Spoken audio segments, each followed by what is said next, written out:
Bakit ka pa bibili ng ice cream sa labas kung pwede mo namang gawin sa bahay? Pwede mo pang pagkakitaan. May ice cream ka na, may negosyo ka pa. Dahil mainit na ang panahon, for today's video ay gagawa tayo ng homemade ube cheese ice cream na pwedeng pang negosyo. Sa isang bowl, paghaluin natin ang 5 tablespoon cornstarch at 1/2 cup water at haluin natin ng maigi. Sa isang kaserola, magpakulo tayo ng 1 liter na tubig.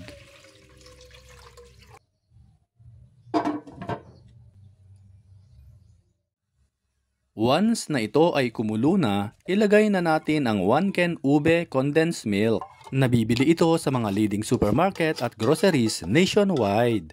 Ilagay na rin ang 1 can evaporated milk at 1/2 cup powdered milk. Haluin ng maigi bago natin ilagay ang cornstarch mixture na ginawa natin kanina.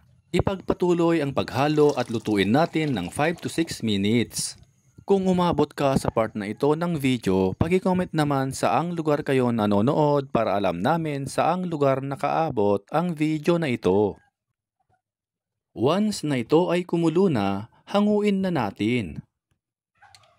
I-strain natin para maalis ang mga buo-buong particles at para maging smooth ang ating mixture. Hayaan itong lumamig. Once na ito ay nag-cool down na, ilagay na natin ang cheese na cut into cubes or pwede rin naman ang cheese na shredded. Ilagay na natin sa ating molder at ang ginamit ko pala dito ay 5 ounce plastic cup. By the way, shout out nga pala sa ating viewers na sina Ma'am Rosel Gina from Navotas City, Danilo Timbal from Batangas City, at sa ating top fan na si Ma'am Virgie Hutchison from Australia. Maraming salamat po sa inyong suporta. Takpan natin ng aluminum foil na siya ring magsisilbing panangga sa ating popsicle stick kapag ito ay nilagay na para ito ay hindi matumba o matabingi.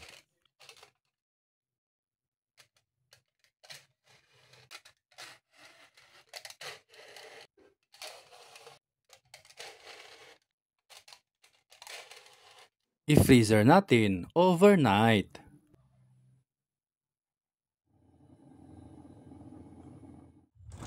O diba? Sabi ko sa'yo di mo na kailangang lumabas pa dahil kahit nasa bahay ka lang, achieve mo na ang popsicle ice cream.